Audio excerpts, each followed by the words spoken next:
So, Richard, with the proviso, innocent till proven guilty, this is tonight, as of now, it's a Washington Post story. For this to be a crime, for this to be obstruction, capital O or small o, it seems to me you'd have to prove authorship of the statement we know to be wrong, and you'd have to prove intent, that it was meant as a smokescreen to throw people off the trail, correct? Well, as part of a pattern of obstruction of justice. That's what would have to be proven, and there is a pattern.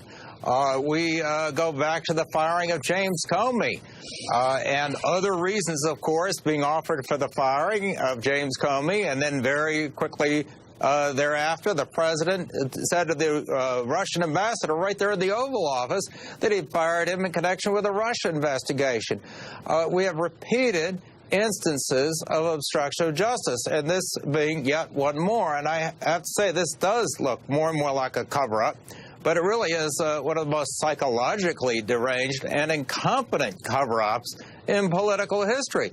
How they can't keep the president away from this Russia investigation, I don't know why they can't keep him away from it, to stop tweeting about it, stop drafting false statements in connection with it, and firing people and then threatening to fire his attorney general just last week so you could replace Bob Mueller. Now, I have to say, if this story is true, that the president of the United States intentionally drafted a false statement by his son in connection with a criminal investigation, I think that's it. He should do the dignified thing and resign his office if this story is true, and give Mike Pence a chance to run the country and calm things down for 3.5 years.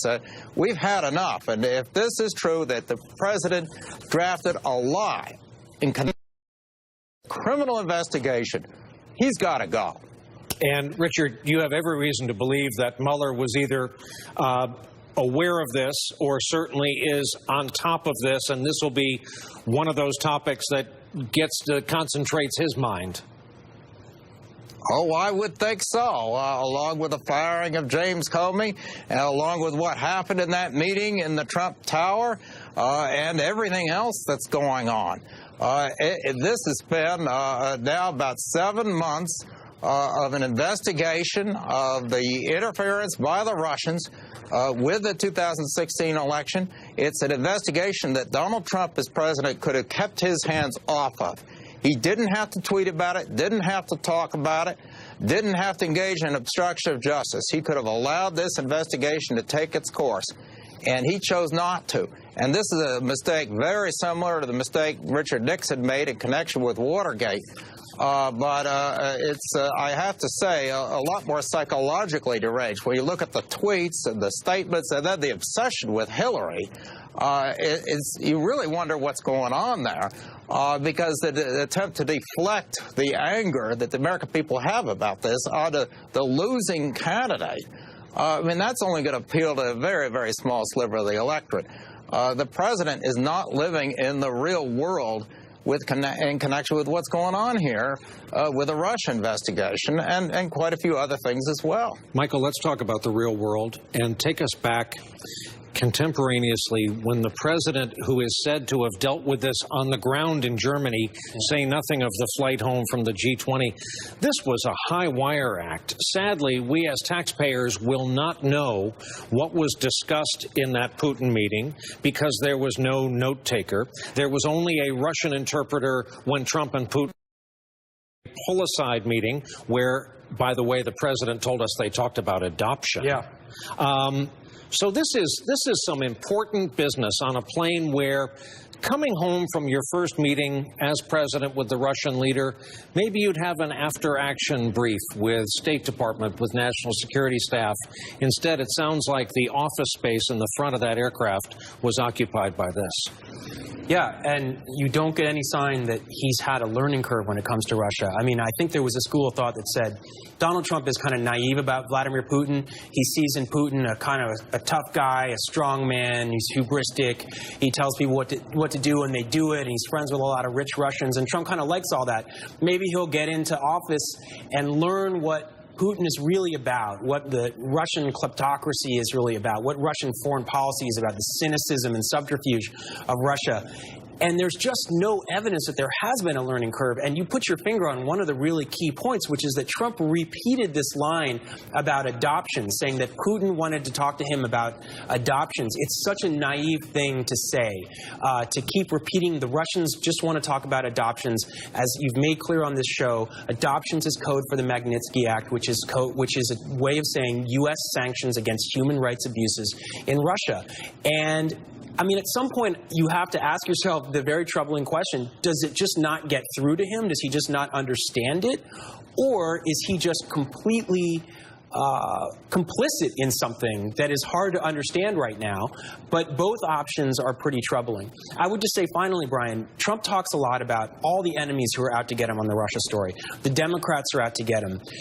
The liberal media, the deep state. This man is his own worst enemy. I mean, his lawyers have got to be pulling out their hair. They cannot defend a guy who will not take legal advice, who keeps making legal blunders, tweeting about matters that are under investigation that could put him in legal jeopardy.